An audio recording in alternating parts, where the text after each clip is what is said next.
Hello Virgo, Sun, Moon, Rising, and Venus signs. Kamusta kayo? Sana po'y nasa mabuti kayong kalagayan.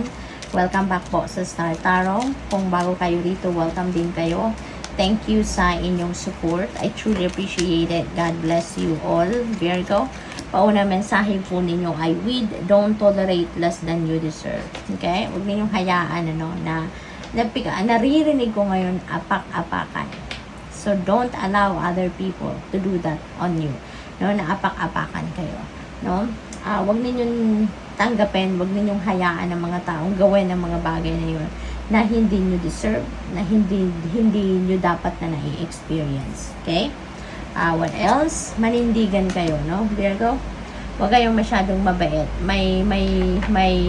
Ang tawag dito, may kakalagyan, no? Ang bawat nararamdaman natin. Yung kabaitan natin, dapat alam nyo kung saan din ninyo ilalagay.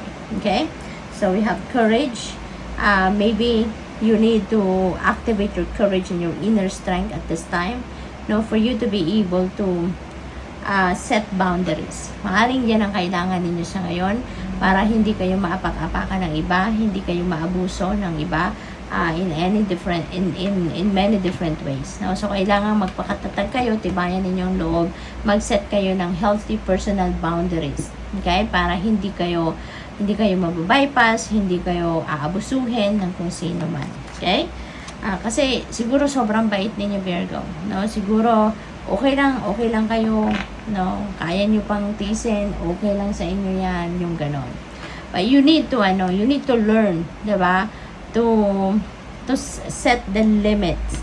Hindi pwedeng hayaan ninyong abusuhin kayo ng abusuhin ng maraming tao. Okay? So, we have self-care. Ayan. So, alagaan ninyong inyong sarili. Okay? Love yourself.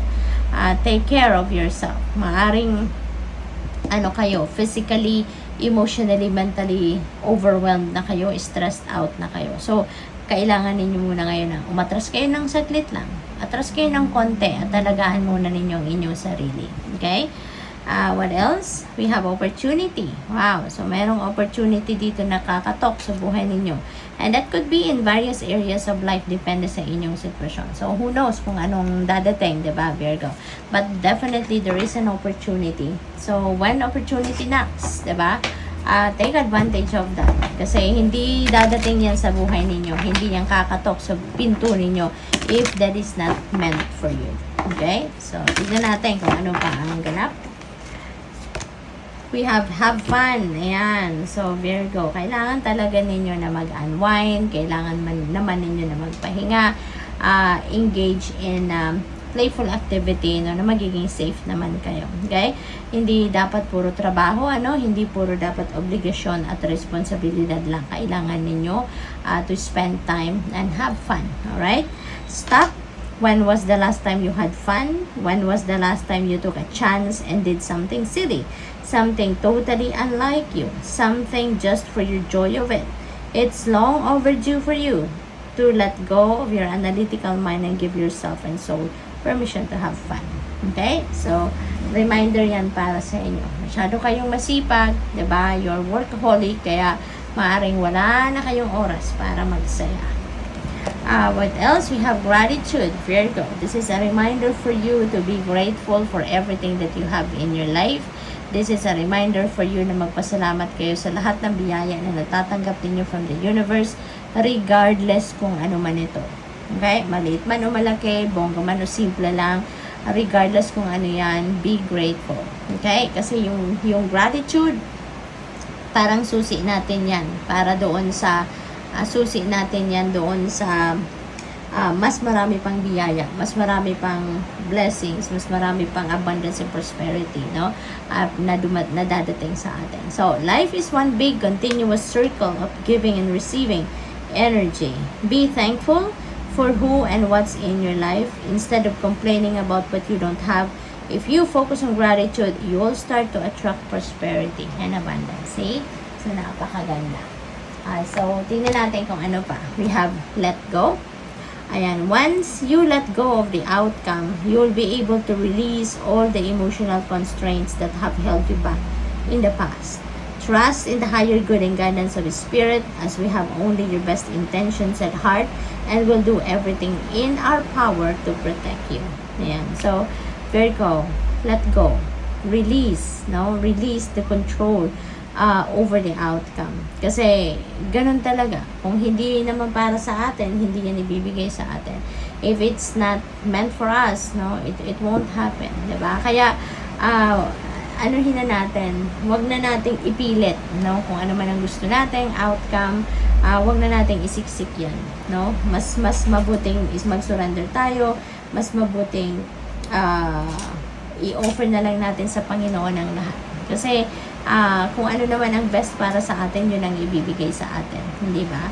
Tsaka mas mapapansin niyo kung nagla-let go kayo and you are letting God, no? To take care of us, to take care of whatever it is na gusto natin, mas makikita ninyong things are falling into its right place, no?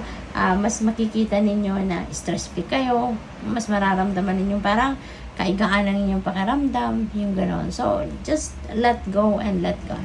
And allow the destiny to unfold, no? Organically.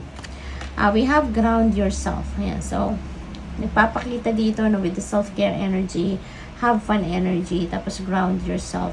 So, pinapakita na ng mga energies na to, Virgo, na exhausted kayo, pagod kayo, wala kayo sa focus, diba? You have too much on your plate, ang dami ninyong inaasikaso, ang dami ninyong ginagawa, no? So, sabi rito, being distracted, unfocused, tired, irritated, and impatient are all signs that you're ungrounded. Kasi maaring ito yon yung mga nararamdaman ninyo sa ngayon. Yun ang na-experience ninyo sa ngayon. Now is the time to become centered and allow Spirit to help you ground yourself and reconnect with the divine source. Okay? So, atras muna kayo konti, no? Virgo. Pansamantala lang. Atras kayo sa kung ano man ang pinagkakabisihan ninyo, ano ang kinai-stressan ninyo. Atras muna kayo at take care of yourself. Unahin muna ninyo yung well-being ninyo. Okay? Huwag kayong parang energizer na go kayo ng go. Even if meron na kayong mga physical discomfort, even if may mga manifestation na of imbalance na nangyayari sa buhay ninyo. Kasi kapag na-drain kayo, kapag burnout kayo, mas hindi tuloy kayo makakapag-perform ng mga bagay na dapat ninyong gawin, hindi pa. So, good luck. Thank you for watching. Love and light. Namaste.